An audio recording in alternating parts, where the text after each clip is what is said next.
Hello everyone, welcome back to IndianCoding.com. Today we are going to study about machine learning. So inside the Python, in some cases we use the machine learning. So machine learning is making a computer learn from the studying data and statistics.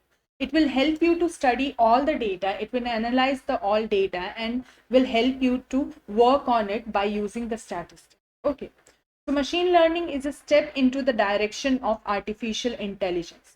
It will help you to work on the artificial intelligence. Okay, it is one of the part of the artificial intelligence. Okay, so machine learning is a program that analyzes data and learn to predict the outcome.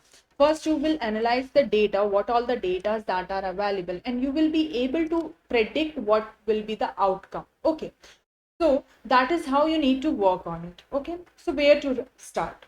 So in this tutorial, we will go back to the mathematics and study statistics and how to calculate the important number based on the data set. So it will help you first to understand the mathematics and study statistics, which will help you to count or to calculate what all the terms are needed and how to work on. So one example is already given. One array is I have mentioned here. We have to work according to that array. So here the database that is already available, in which the car name, color, age, speed, and auto pass is already there. Okay, so these are the basic terms that I need to work on. Right. So there are three kinds of categories that the data splits. That is, the first is numerical, third is categorical, and the third is ordinal. Okay, these are the basic terms in which we will split our data type. Okay. The another term is discrete data, in which the limited integers will be given. Okay, so continued data will be the number that is the infinite value will be mentioned. So these are the different kinds of data that are available. Okay, fine.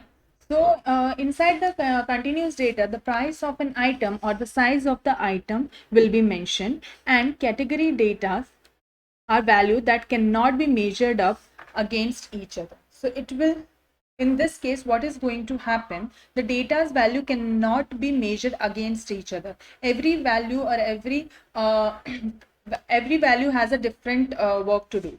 So every value has its own value. We don't need to compare each values given there. Okay, so these are the basic kinds of introduction that I have mentioned. We once you can pause this video and read all the content that is available. It will help you to read all these, and you can also copy it write down in your notebooks. Okay, so ordinal data are like the categorical data which can be measured up against each other. In ordinal data, it works like a categorical data because it will be measured against each other. Okay, so like for school grades where A is better and B is not good, these kind of data are called the ordinal data. Okay, so that's all for today's class. Thank you so much.